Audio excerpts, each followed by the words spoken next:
Hi friends, வணக்கம். இன்றைக்கி ஒரு யூஸ்ஃபுல்லான டிப்ஸ் வீடியோவில் தான் வந்திருக்கேன். அதுக்கு முன்னாடி நம்ம சேனல் முதல் தலை பார்க்கலையும் மறக்காம சப்ஸ்கிரைப் பண்ணுங்கள், லைக் பண்ணுங்கள், ஷேர் பண்ணுங்கள், கமெண்ட்ஸ் பண்ணுங்கள். ஃபஸ்ட்டு டிப்ஸ் என்னன்னு பார்க்கலாம். தேங்காய் நீங்கள் உடச்சி ஃப்ரிட்ஜில் வைக்கிற மாதிரி இருந்தால் நீங்கள் இப்படி தேங்காய் மணியை திருப்பி வைக்காமல் நேராக வச்சிங்கன்னா அழுகி போகாமல் இருக்கும். அதேமாதிரி தேங்காய் அந்த மாதிரி கீற்று போட்டு ஒரு கவர்லேயோ இல்லை ஒரு பாக்ஸ்லேயோ வச்சிட்டோன்னா எப்போ வேணுமோ எடுத்து யூஸ் பண்ணிக்கலாம். ஹாட் பாக்ஸில் வைக்கிற பொருள் ரொம்ப நேரத்துக்கு சூடாக இருக்கணும்னா அந்த டிப்ஸ் ஃபாலோ பண்ணி பாருங்கள். ஹாட் வாட்டர் ஊற்றிட்டு ஒரு 2 மணி நேரத்துக்கு மூடி வச்சுடுங்க. ஹாட் பாக்ஸில் இருக்கிற தண்ணியை ஊற்றிட்டு நல்லா ஈரம் போக துடைச்சிடுங்க. துடைச்சிட்டு ஒரு காட்டன் துணி, டவலோ இல்லை கர்ச்சிப்போ போட்டு அதுக்கு மேலே நீங்கள் எந்த பொருள் வச்சாலுமே நல்லா சூடாக இருக்கும். சப்பாத்தி வச்சிங்கன்னா சப்பாத்தி சாஃப்டாக இருக்கும், சூடாகவும் இருக்கும். ட்ரை பண்ணி பார்த்துட்டு கமெண்ட்ஸில் சொல்லுங்கள். அடுத்தது தேங்காய் பாலில் ஜீனி கரையாமல் இருக்கும். அதுக்கு ஒரு டிப்ஸ் சொல்கிறேன் பாருங்கள்.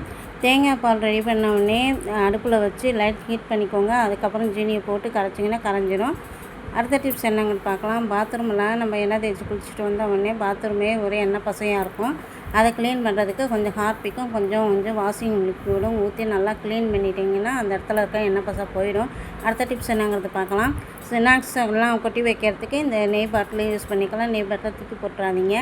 இது நமக்கு நிறையாவே வீட்டில் இருக்கும். நெய் அடிக்கடி வாங்குவோம், பாட்டில் இருக்கும், தூக்கி போட்டுருவோம். ஆனால் தூக்கி போடாமல் இது மாதிரி ஸ்நாக்ஸ் எடுத்து வச்சிட்டோன்னா நம்ம சாப்பிட்ற இடத்துலையோ இல்லை டிவிக்கு பக்கத்துலேயோ வச்சிட்டோன்னா எடுத்து சாப்பிட்றதுக்கு ஈஸியாக இருக்கும். பாட்டிலும் நமக்கு யூஸ்ஃபுல்லாகவும். வீடியோ டிப்ஸும் உங்களுக்கு பிடிச்சிருந்தா நம்ம மறக்காமல் சப்ஸ்கிரைப் பண்ணுங்கள், லைக் பண்ணுங்கள், ஷேர் பண்ணுங்கள், கமெண்ட்ஸ் அனுப்புங்க. இன்னொரு வீடியோவில் சந்திக்கலாம். பாய்.